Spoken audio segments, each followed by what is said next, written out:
Hello guys, welcome to my channel.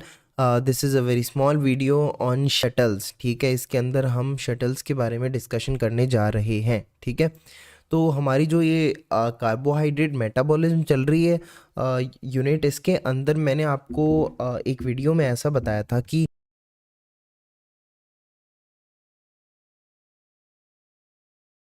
Inner mitochondrial membrane को cross कर करके अंदर नहीं आ सकते फॉर फर्दर रिएक्शन। ठीक है, मैंने कहा था ना कि भाई पायरुविक एसिड है वो तो अंदर आ जाता है, फिर अंदर लिंक रिएक्शन होती है। ठीक है, फिर टीसीए साइकिल चलती है अंदर। लेकिन फिर यहाँ सीख मैंने लिखा था कि NADH and ऑक्जेलो acetate they can not cross inner mitochondrial membrane. Right, ये इनर माइटोकॉन्ड्रियल मेम्ब्रेन को क्रॉस नहीं कर सकते। तो फिर क्या होगा? तो बेसिकली ऑक्सिलरी स्टेट को छोड़ो, हमें यहाँ पे NADH से कंसर्न है क्योंकि इससे एनर्जी मिलने वाली है हमें आगे। ठीक है, तो NADH की बात करें तो ये तो ETC इलेक्ट्रॉन ट्रांसपोर्ट चेन का तो मेन स्टार्टिंग मटेरियल है। अगर NADH ही माइटोकॉन्ड्रिया के अंदर नहीं आएगा तो काम चलना ही नहीं है, एनर्जी नहीं मिलनी है। तो फिर क्या करें? Now to transport this NADH from cytoplasm to mitochondria, इस प्रोसेस में शटल्स काम में आती हैं। शटल नहीं होता फटका मारा और अंदर गई चीज़ें, है ना। शटल, फट ट्रांसपोर्ट, इस टाइप का शटल चीज़ें, है ना। जैसे हम चिड़ी बल्ला खेलते हैं, है ना, तो बैडमिंटन खेलते हैं उस टाइप से शटल्स होती हैं ये। ठीक है, तो शटल हमारे पास बेसिकली दो टाइप की हैं, एक तो मैलेट शटल और एक ग्लिसरॉल फॉस्फेट शटल। ठीक है, और एक मैलेट शटल। अब तक हमने जितनी भी एनर्जी की कैलकुलेशन करी है या करेंगे, एनर्जेटिक्स जितनी भी हमने देखी है, और आई मीन जब भी हम बाय डिफ़ॉल्ट शटल की बात कर रहे होते हैं ना, मतलब बिना पर्टिकुलर नाम लिए हुए, तो हम मैलेट शटल की बात कर रहे होते हैं। ठीक है, तो it is a by default shuttle कि हाँ, हम कोई बेसिकली नाम नहीं ले रहे, तो हम मैलेट शटल की बात कर रहे हैं। तो एक चीज़ देखिए, काम क्या है शटल का? NADH को ट्रांसपोर्ट करना। तो भाई दोनों अलग अलग क्यों हैं? इनमें क्या डिफरेंस है? इनमें डिफरेंस ये है कि ये तो माइटोकॉन्ड्रियल मेम्ब्रेन हो गई, इधर साइटोप्लाज्म हो गया, इधर ही माइटोकॉन्ड्रिया हो गई। NADH है, इसको उठाया गया, यहाँ पटक दिया गया। ठीक है, ये मैलेट शटल करती है, बस इतना ही काम। ठीक है, ग्लिसरॉल फॉस्फेट शटल क्या करती है? NADH उठाया था और अंदर क्या पहुंचाया है, बनाया है FADH2। तो माइटोकॉन्ड्रिया के अंदर एक्चुअली में FADH2 पहुंचा है और बाहर क्या था? NADH था। तो फर्क समझ में आ रहा है दोनों शटल्स में।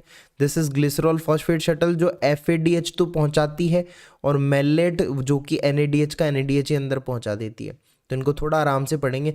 एक क्वेश्चन आया था कभी, इसको डिस्कस करते हैं कि शटल जो होती है ना, वो किस प्रोसेस में रिक्वायर्ड होती है। कोई पूछे ग्लाइकोलिसिस में, लिंक रिएक्शन में, TCA में, या ऑल ऑफ दीज। लोग सोचेंगे कि ऑल ऑफ दीज कर देते हैं, सभी में शटल रिक्वायर्ड होती होगी। लेकिन नहीं, एक बात सुना, शटल की रिक्वायरमेंट कब आती है? जब ये चीज़ें साइटोप्लाज्म से माइटोकॉन्ड्रिया क्रॉस करके अंदर नहीं जा पाती, तब हमें काम आती है। और साइटोप्लाज्म में कौन सी रिएक्शन इनमें से होती है? ग्लाइकोलिसिस। तो ग्लाइकोलिसिस तो होती है बाहर साइटोप्लाज्म के अंदर। बाकी अगर तुम बात करोगे तो लिंक रिएक्शन भी अंदर ही होती है, और TCA साइकिल भी अकर्स इनसाइड द माइटोकॉन्ड्रिया। तो इसका आंसर सिर्फ और सिर्फ हमारा क्या आएगा?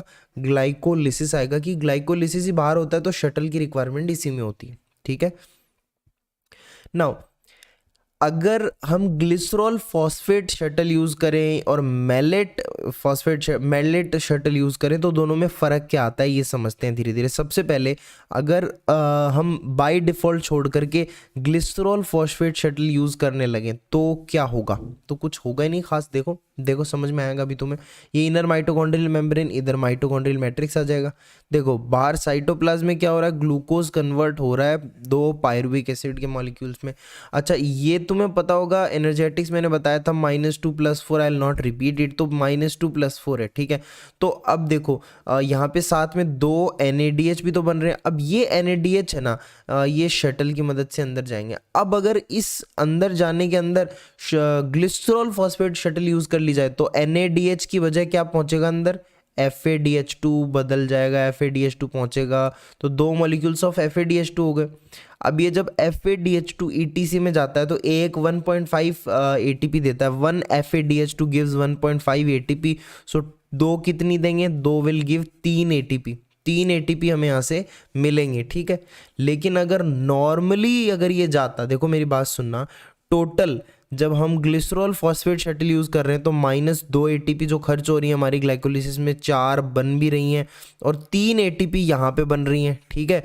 तो ये कुल मिला के 5 एटीपी हमें मिलेंगी, 5 एटीपी मिलेंगी हमें when glycerol phosphate shuttle is used, हमें 5 एटीपी मिलेंगी। लेकिन आप सोचो कि अगर हम मैलेट वाला शटल यूज़ करते हैं तो -2 + 4 +5 होगा यहाँ पे, क्योंकि यहाँ पर 2 NaDH और अंदर 2 NaDH ही पहुंचेंगे when we use malate shuttle, और 2 NaDH will give 5 ATP when they are taken to ETC। So कुल मिलाकर के 7 ATP हमें मिलेंगे when we use malate shuttle, ठीक है। तो फर्क समझ में आ रहा है। तो मैलेट शटल में हमें ज़्यादा ATP मिलती है और ग्लिसरॉल फॉस्फेट शटल में खर्चा थोड़ा ज़्यादा होता है। समझ गए हो मेरी बात। देखो GPS लोगे ना तो खर्चा थोड़ा ज़्यादा लगेगा, GPS यूज़ करने का खर्चा ज़्यादा लगेगा। नेक्स्ट, मैलेट शटल को थोड़ा समझ लेते हैं। मैलेट शटल सबसे इम्पॉर्टेंट होती है लीवर में और हार्ट में। ऐसा नहीं है यहीं होती, बहुत जगह होती है, बहुत मेम्ब्रेन्स में होती है, लेकिन लीवर हार्ट में इट इज़ वेरी इंपॉर्टेंट, ठीक है। मैलेट शटल यहाँ पर जो एंजाइम काम आता है दैट इज मैलेट डिहाइड्रोजिनेज, ठीक है। डिहाइड्रोजिनेज लगाना है आगे। तो in liver and heart malate dehydrogenase enzyme काम करता है मैलेट शटल के अंदर। देखो क्या होता है बेसिकली, साइटोप्लाज्मी आप देख रहे हो, बेसिक चीज़ है ना। तो क्या कर रहे हैं हम, हमारे पास सबसे पहले है ऑक्जेलो एसीटेट, यहाँ से शुरू करते हैं। ऑक्जेलो एसीटेट है, ऑक्जेलो एसीटेट है ना, इसको एक एंजाइम है साइटोप्लाज्मिक मैलेट डिहाइड्रोजिनेज।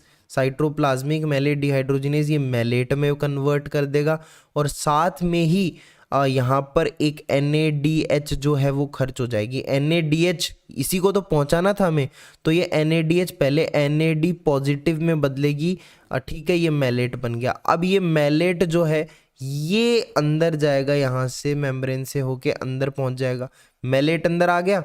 अब ये मैलेट फिर से ऑक्जेलो एसीटेट में कन्वर्ट होगा, और साथ ही साथ यहाँ पर क्या हो जाएगा, जो हमारी NAD पॉजिटिव जो थी है ना, NAD पॉजिटिव यहाँ पे बना था ना, यहाँ पर मैलेट से जो मैलेट, देखो क्या हुआ, ऑक्जेलो एसीटेट था, ये डिहाइड्रोजिनेज ने इसका एक हाइड्रोजन निकाल दिया, मैलेट बन गया, ठीक है। अब मैलेट इधर गया, अब मैलेट इधर गया, ठीक है। अब मैलेट जब इस कन्वर्ट हो रहा होगा ऑक्जेलो एसीटेट के अंदर, तब यहाँ पर NAD पॉजिटिव एक हाइड्रोजन गेन करके, जो कि मैलेट से आया, ये हाइड्रोजन गेन करके NaDH + H पॉजिटिव में बदल जाएगा, NaDH में बदल जाएगा, ठीक है। NaDH में बदल जाएगा ये।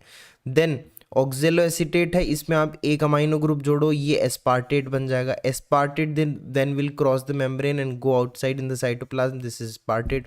सिंपल सी चीज़ है, ठीक है। नेक्स्ट चीज़, ग्लिसरॉल फॉस्फेट शटल, ये मेनली ब्रेन और स्केलेटल मसल में इंपॉर्टेंट होता है। ग्लिसरॉल 3 फॉस्फेट डिहाइड्रोजिनेज एंजाइम काम आता है। यहाँ पे होता है DHAP। सो DHAP कन्वर्ट हो रहा होता है ग्लिसरॉल 3 फॉस्फेट के अंदर। यहाँ पर कौन सा एंजाइम काम आता है, बस यही है, नाम थोड़ा चेंज कर लो। साइटोप्लाज्म है ना, तो साइटोप्लाज्मिक ग्लिसरॉल 3 फॉस्फेट डिहाइड्रोजिनेज, ठीक है। और यहाँ पर एंजाइम जब ये कन्वर्जन हो रहा होता है, ग्लिसरॉल 3 फॉस्फेट इधर आया, ग्लिसरॉल 3 फॉस्फेट अंदर आ गया। अब ग्लिसरॉल 3 फॉस्फेट को जब एक माइटोकॉन्ड्रियल ग्लिसरॉल 3 फॉस्फेट डिहाइड्रोजिनेज होगा, ठीक है, तो वो इसको इसमें कन्वर्ट कर रहा होगा, तब उस टाइम पर FAD पॉजिटिव एक हाइड्रोजन लेकर के FADH2 में बदल जाएगा। तो देखो कुछ इस तरीके से हो रहा है, मतलब ऐसा नहीं डायरेक्ट NaDH को उठाया अंदर आया तो बदल गए, नहीं, ये एक प्रोसेस होती है, रिएक्शंस हो रही हैं, ठीक है। तो यहाँ से FADH2 को लेके जाएंगे तो हमारे पास 1.5 ATP ETC से मिलेगा, DHAP फिर चला जाएगा। ये एक सिंपल प्रोसेस है। लेकिन आप एक चीज़ देखो कि जो हमने ये वाली ग्लिसरॉल फॉस्फेट शटल देखी, ये बड़ी सिंपल है, इसमें ज़्यादा इंटरमीडिएट नहीं है, एंजाइम ज़्यादा नहीं है, ठीक है। ये जल्दी हो रही है एज़ कम्पेयर टू दिस, यहाँ पर इंटरमीडिएट थोड़े ज़्यादा हैं, ठीक है। और एक चीज़ और ऑब्जर्व करोगे कि एनर्जी मैलेट शटल में ज़्यादा है, और ग्लिसरॉल फॉस्फेट में तो सिर्फ 1.5 एटीपी, यानी यहाँ पे लेस एनर्जी हमें बन के मिल रही है। तो बताओ कि भाई इतनी लेस एनर्जी वाला शटल ब्रेन में क्यों डाला गया, ब्रेन में ये शटल क्यों एक्टिव होता है? Why a less energy forming shuttle given to brain? Reason ये है कि ये जल्दी हो जाएगा, छोटा है ना तो जल्दी हो जाएगा, क्विक सोर्स ऑफ एटीपी होगा। हालांकि एटीपी कम मिले लेकिन क्विकली मिलेगी, जल्दी मिलेगी। एंड ज़्यादा इंटरमीडिएट वगैरह नहीं है, एंजाइम नहीं है, तो अगर उनकी डेफिशिएंसी, एंजाइम वगैरह की डेफिशिएंसी से भी बहुत सारी चीज़ें हो जाती हैं ना, इंटरमीडिएट इधर उधर हो गया, तो it is less prone to deficiency of any enzyme और इंटरमीडिएट, एंजाइम और intermediate. So this is simple concept about the shuttles, right? So see you in the next video. Till then, take care. Bye bye.